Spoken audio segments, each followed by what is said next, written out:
സ്റ്റാലിൻ വല്ലാത്ത കുഴപ്പത്തിലാണ്. Anti incumbency, അഴിമതി ആരോപണങ്ങളും വലിയ പ്രശ്നത്തിലാണ്. വാസ്തവത്തിൽ സ്റ്റാലിനല്ല ഇപ്പോൾ തമിഴ്നാട് ഭരിക്കുന്നത്, ഉദയനിധി സ്റ്റാലിന്. അയാളുടെ ഒരു മകനുണ്ട്, എന്താ അൻപോ സ്റ്റാലിൻ, അങ്ങനൊരു ചെറുക്കനുണ്ട്. ഇവർ രണ്ടുപേരും കൂടെയാണ് ഇപ്പോൾ തമിഴ്നാട് ഭരിക്കുന്നത്. സ്റ്റാലിന് വയസ്സായി, ആരോഗ്യ പ്രശ്നങ്ങളുണ്ട്. ഉണ്ട്. സ്റ്റാലിൻ്റെ ഭാര്യ ഇതിൻ്റെ പശ്ചാത്താപമായിട്ട് ഗുരുവായൂർ, ചോറ്റാനിക്കര, കാടാമ്പുഴ അവിടെ ഇവിടെയൊക്കെ നടക്കുന്നു ആ സ്ത്രീ. കാരണം ഈ ചെയ്തു കൂട്ടിയ മഹാഭാവത്തിനൊക്കെ എന്തെങ്കിലും ഒരു മോചനം കിട്ടുമോ എന്നറിയാനായിട്ട്. മോചനമൊന്നും കിട്ടില്ല എന്നറിയാം, എന്നാലും ഒന്ന് ശ്രമിക്കുന്നു. അപ്പോൾ ഇപ്പോൾ ഒരു ഇഷ്യൂ വേണം തമിഴ്നാട്ടിലെ ആൾക്കാരെ യുണൈറ്റ് ചെയ്യാൻ.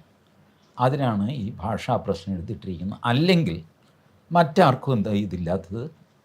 മറാഠികൾക്കില്ലേ? മറാഠികൾക്ക് അവരുടെ ഭാഷയോട് നല്ല സ്നേഹമുണ്ട്. ഗുജറാത്തികൾക്കുണ്ട്, കർണാടകയിലുണ്ട്, ആന്ധ്രയിലുണ്ട്, കേരളത്തിലുണ്ട്. കേരളത്തിൽ ഭാഷാഭിമാനം കുറവാണ്, പക്ഷെ ഉണ്ട്. അപ്പോൾ അങ്ങനെ ഹിന്ദി അടിച്ചേൽപ്പിക്കുന്ന പറയുന്നത് ഓപ്ഷനിലാണ് ഇപ്പോഴും ഹിന്ദി. നിങ്ങൾക്ക് ഹിന്ദി പഠിക്കണമെങ്കിൽ പഠിക്കേണ്ട, തെലുങ്ക് പഠിച്ചോ,